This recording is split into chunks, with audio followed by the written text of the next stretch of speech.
નમસ્કાર વિદ્યાર્થી મિત્રો, ગયા લેક્ચરમાં આપણે સામ્ય વર્ગ ઉદાહરણ દ્વારા જોઈએ. હવે સામ્ય વર્ગનું તો વ્યાખ્યા જોઈએ.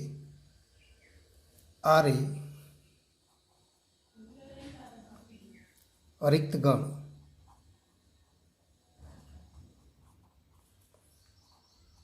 એ પર વ્યાખ્યાયિત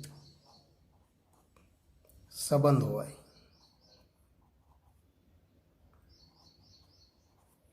તથા આઈ બિલોંગ્સ ટુ એ માટે આઈને સમાવતો સામ્ય વર્ગ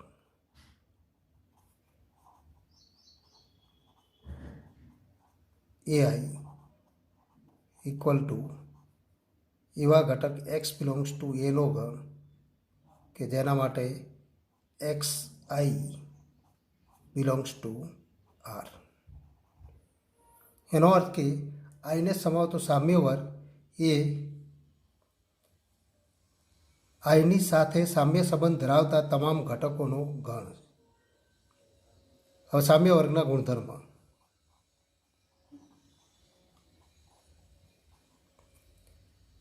સામ્ય વર્ગ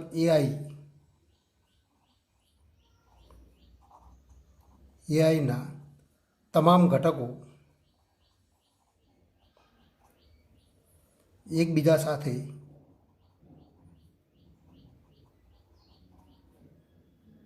સંબંધ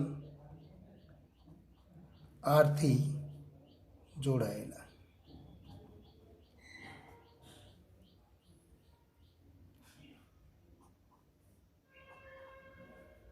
જો આઈ અને જે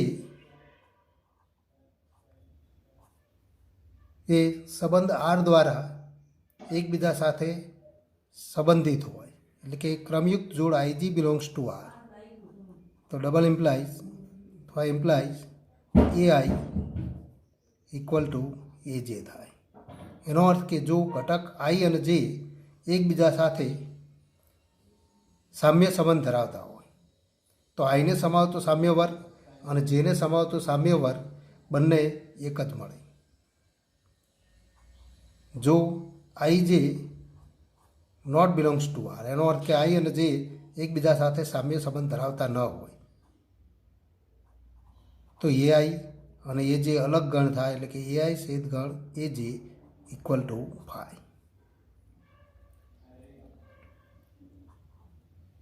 પ્રત્યેક આઈ બિલોંગ્સ ટુ એ માટે એ આઈનો યોગ ગણ જ્યાં આઈ બિલોંગ્સ ટુ એ અને ઇક્વલ ટુ એ થાય. એનો અર્થ કે તમામ સામ્ય વર્ગોનો યોગ એ થાય અને તમામ સામ્ય વર્ગનો છેદગણ ઇક્વલ ટુ 5 થાય. આ સામ્ય વર્ગના ગુણધર્મ જે આપણે ઉદાહરણમાં જોઈ ગયા. હવે આપણે સ્વાધ્યાય 1.1 એના એક્ઝામ્પલ જોઈશું. સ્વાધ્યાય 1.1 એક્ઝામ્પલ નંબર 1, એમાં નંબર 2 જોઈએ. પ્રાકૃતિક સંખ્યાઓના ગણ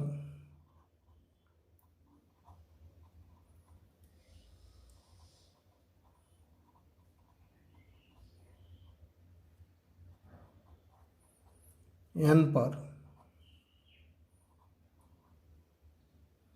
વ્યાખ્યાયિત સંબંધ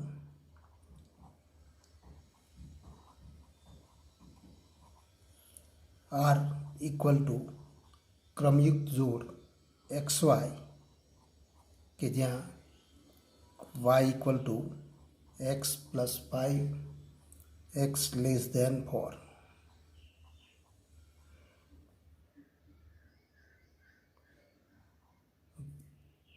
જે સ્વવાચક સંમિત તથા પારંપરિક થાય કે કેમ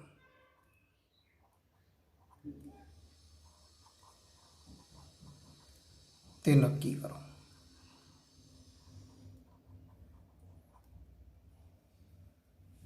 હવે અહીં બે પ્રકારના આપણને એક્ઝામ્પલ મળશે કે કેટલાક એક્ઝામ્પલમાં આપણે સામ્ય સંબંધના તમામ ઘટકો મેળવીને ગણતરી કરીશું. જો સામ્ય સંબંધના ઘટકો મર્યાદિત ઘટકો મળતા હોય, એટલે કે સામ્ય સંબંધ આર એ અનંત ગણ ન હોય, તો આરના બધા જ ઘટકો મેળવી ત્યારબાદ સ્વવાચક, સંમિત કે પરંપરિતની આપણે ચકાસણી કરીશું. અહીં આપણે જોઈ શકીએ છીએ કે આરમાં એવી ક્રમિક જોડ એક્સ વાય છે જ્યાં y equal to x plus 5, x less than 4 અને x Y belongs to N. તો એક્સ લેસ ધેન 4 અને એક્સ બિલોંગ્સ ટુ એન માટે એક્સની માત્ર 3 શક્ય કિંમતો મળે, 1, 2, 3 અને 4. 1, 2 અને 3, પણ 4 એનો ઘટક નથી.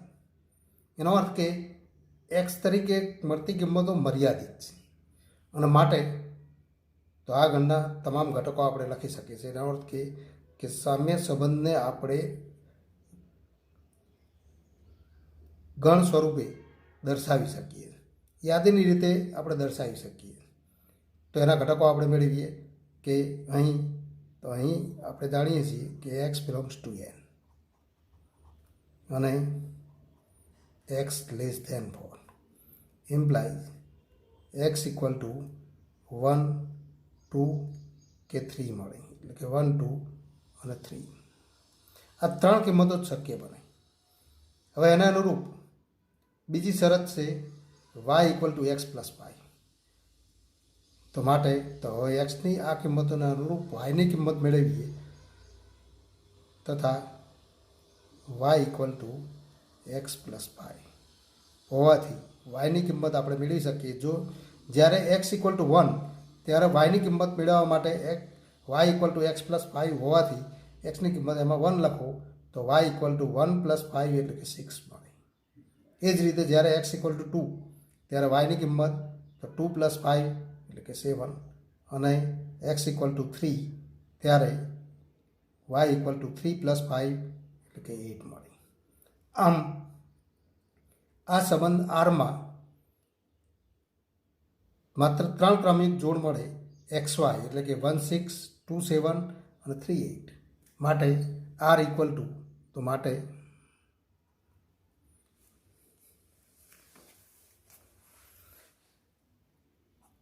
આર ઇક્વલ ટુ 1, 6, 2, 7 અને 3, 8. આ સંબંધ યાદીની રીતે આપણે દર્શાવેલું. હવે આ સંબંધ સ્વવાચક થાય કે કેમ? તો સ્વવાચક સંબંધ માટે પ્રત્યેક એ બિલોંગ્સ ટુ એન માટે એ બિલોંગ્સ ટુ આર થવું જોઈએ. પણ એનમાં અસંખ્ય ઘટકો હોય. પહેલા ઘટકથી આપણે શરૂઆત કરીએ કે એક્સ ઇક્વલ ટુ 1 લઈએ, તો એક્સ ઇક્વલ ટુ 1 લેતા 1, 1 બિલોંગ્સ ટુ એન થવું જોઈએ. પણ અહીંયા આપણે જોઈ શકીએ છીએ 1, 1 not belongs to N, 1, 1 not belongs to R. 1, 1 એ આરમાં નથી, કારણ કે આરમાં માત્ર 3 જ ક્રમિક જોડ 1, 6, 2, 7 અને 3, 8. તો 1, 1 એ આરનો ઘટક નથી. માટે એક્સ ઇક્વલ ટુ 1 માટે 1, 1 એ આરમાં ન હોવાથી આ સંબંધ એ સ્વવાચક સંબંધ નથી. માટે આર એ સ્વવાચક નથી.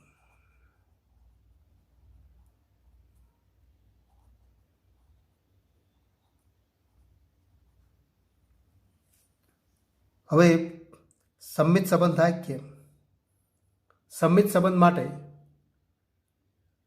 આરમાં રહેલી પ્રત્યેક ક્રમયુક્ત જોડના ક્રમ ઉલટાવતા મળતી જોડ પણ આરમાં હોવી જોઈએ. તો આની પ્રત્યેક જોડ માટે આપણે ચકાસણી કરીએ. પહેલી જોડ લઈએ 1, 6.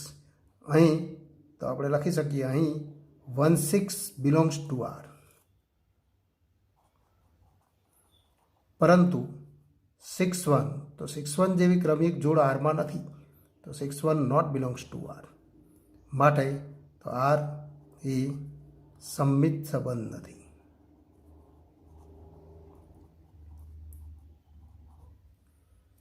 હવે પરંપરિત સંબંધ થાય કેમ?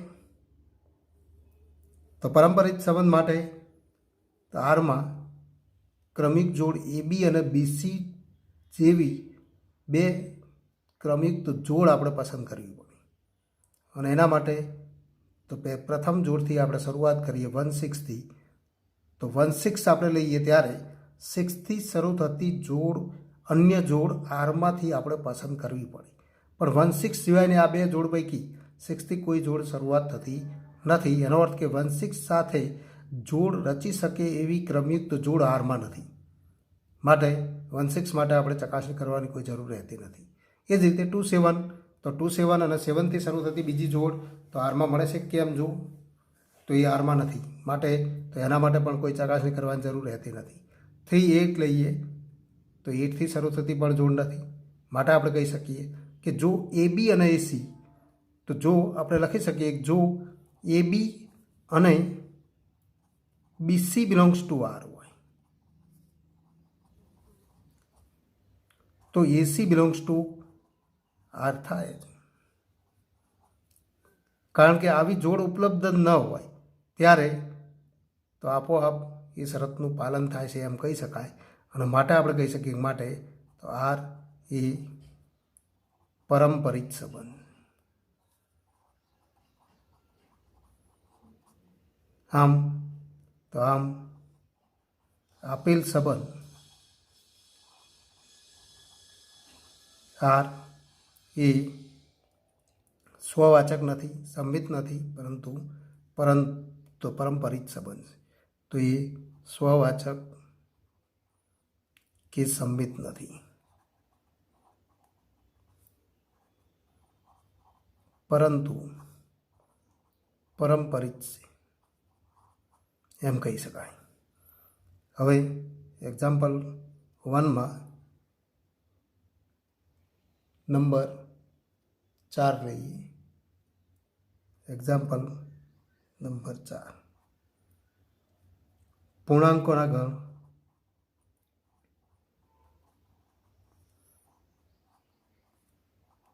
ઝેડ પર વ્યાખ્યાયિત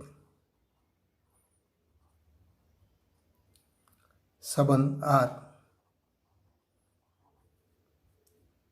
R ઇક્વલ ટુ ક્રમિક જોડ XY કે જ્યાં Y એ X વડે વિભાજ્ય.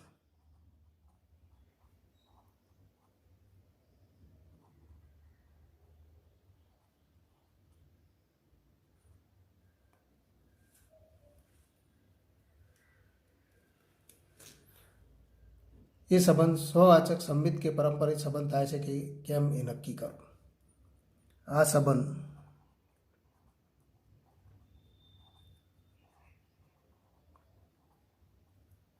સંમિત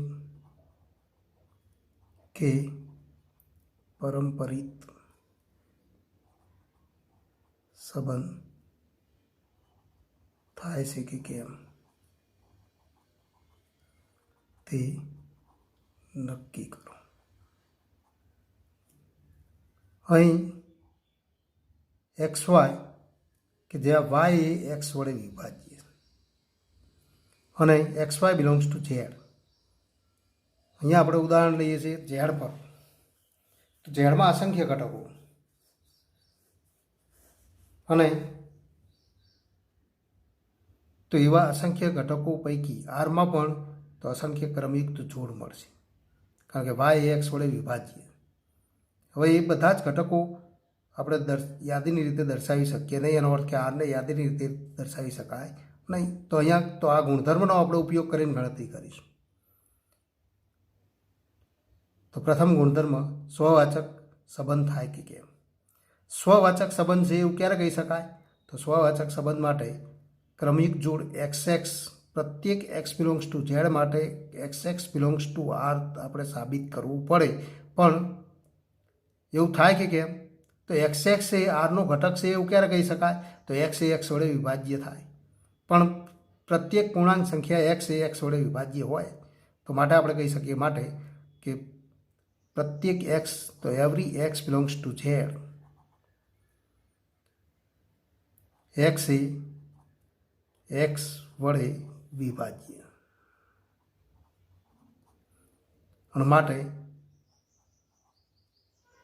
XX બિલોંગ્સ ટુ R.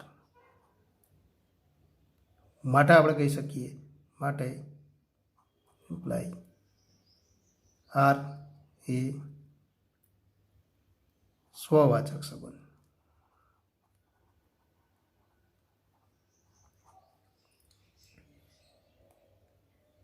હવે આ સંબંધ સંમિત સંબંધ થાય કે કેમ? તો સંમિત સંબંધ માટે આપણે ધારી લઈશું કે કોઈ ક્રમિક જોડ એક્સ વાય એ આરમાં, ધારો કે x Y belongs to R. પણ ક્રમિક જોડ એક્સ વાય એ આરનો ઘટક છે એવું ક્યારે કહી શકાય? તો એના ગુણધર્મ ઉપરથી આપણે લખી શકીએ કે વાય એ એક્સ વડે વિભાજ્ય. પણ વાય જો એક્સ વડે વિભાજ્ય હોય તો x Y belongs to R, અને x Y belongs to R આપણને આપેલું છે, તો Y x belongs to R આપણે સાબિત કરવું છે, તો એક્સ એ વાય વડે વિભાજ્ય થવો જોઈએ. પણ વાય જો એક્સ વડે વિભાજ્ય હોય તો એક્સ એ વાય વડે વિભાજ્ય થઈ શકે કેમ? તો એ થાય પણ ખરો, ન પણ થાય, પણ થાય જ એમ ન કહી શકાય. તો ડઝન્ટ ઇમ્પ્લાઇઝ, અથવા તો આપણે લખી શકીએ કે વાય એક્સ વડે વિભાજ્ય છે, તેથી એક્સ એ વાય વડે વિભાજ્ય થાય જ એ જરૂરી નથી.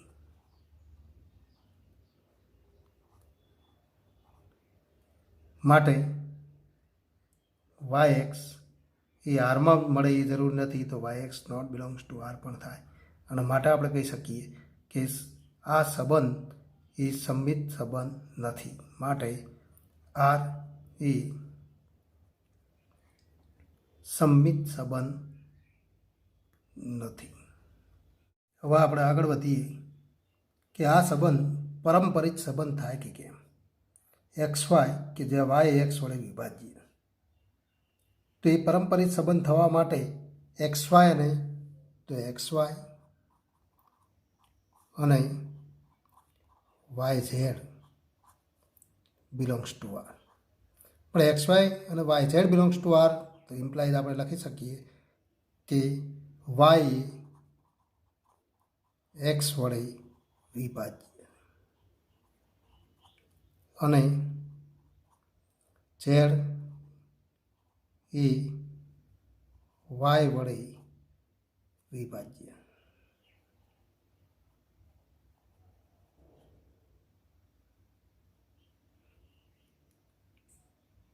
ઇમ્પ્લાઇઝ પણ વાય એક્સ વડે વિભાજ્ય છે, એનો અર્થ કે એક્સ એ વાયનો અવયવ અને ઝેડ એ વાય વડે વિભાજ્ય છે, માટે વાય ઝેડનો અવયવ.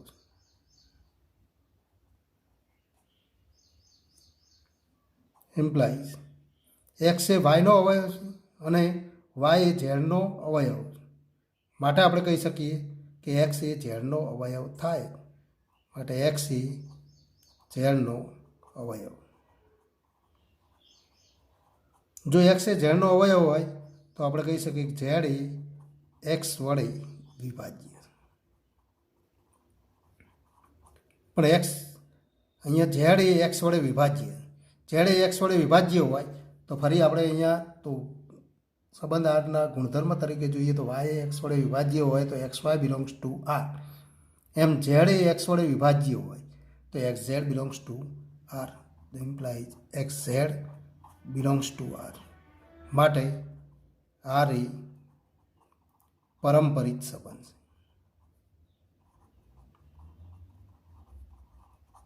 આમ આપેલ સંબંધ આર એ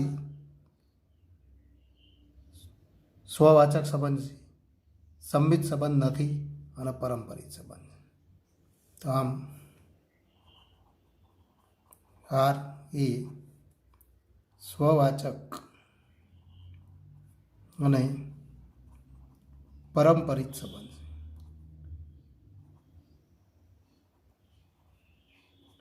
પરંતુ સંમિત સંબંધ નથી. હવે આપણે આગળ ઉદાહરણ જોઈએ, એક્ઝામ્પલ જોઈએ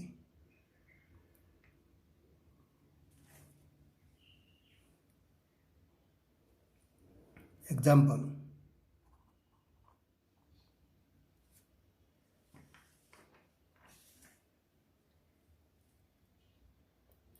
પાંચ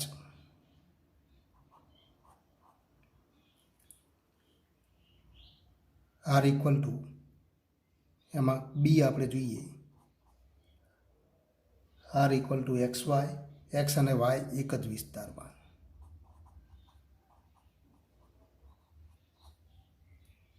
જ્યાં એક્સ અને વાય એક જ વિસ્તારમાં. આ પ્રમાણે સંબંધ વ્યાખ્યાયિત છે અને એ ગણ એ એક નગરમાં વસતા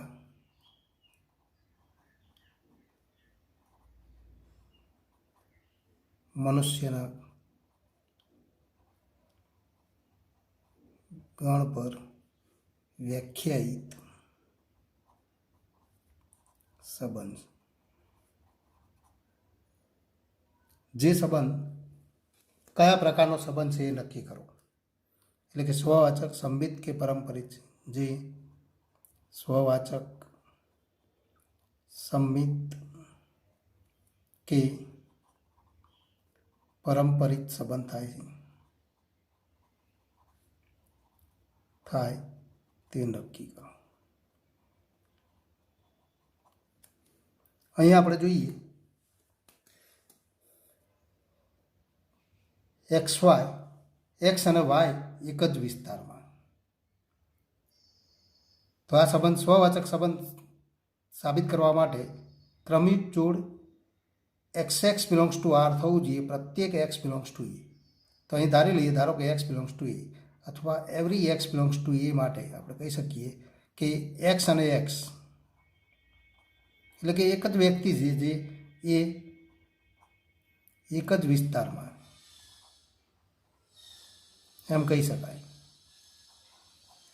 માટે ક્રમિક જોડ x x belongs to R માટે આર એ સ્વવાચક સંબંધ.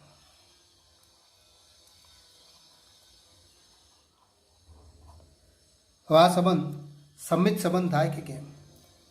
તો x Y belongs to R three. એનો અર્થ કે એક્સ અને વાય એક જ વિસ્તારમાં.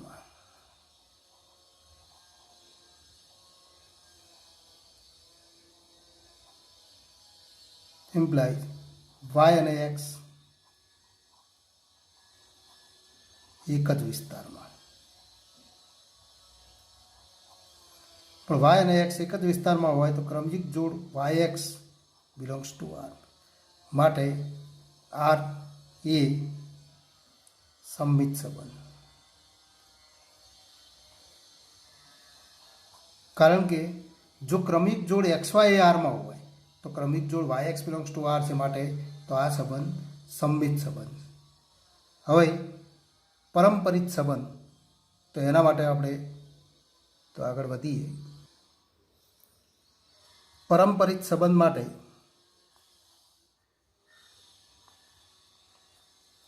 ક્રમિક જોડ X Y belongs to R અને Y Z belongs to R implies તો એક્સ અને વાય એક જ વિસ્તારમાં અને વાય અને ઝેડ પણ, તો વાય અને ઝેડ પણ એક જ વિસ્તારમાં. આ બંનેને સાથે લઈએ તો એક્સ વાય ઝેડ ત્રણેય એક જ વિસ્તારમાં.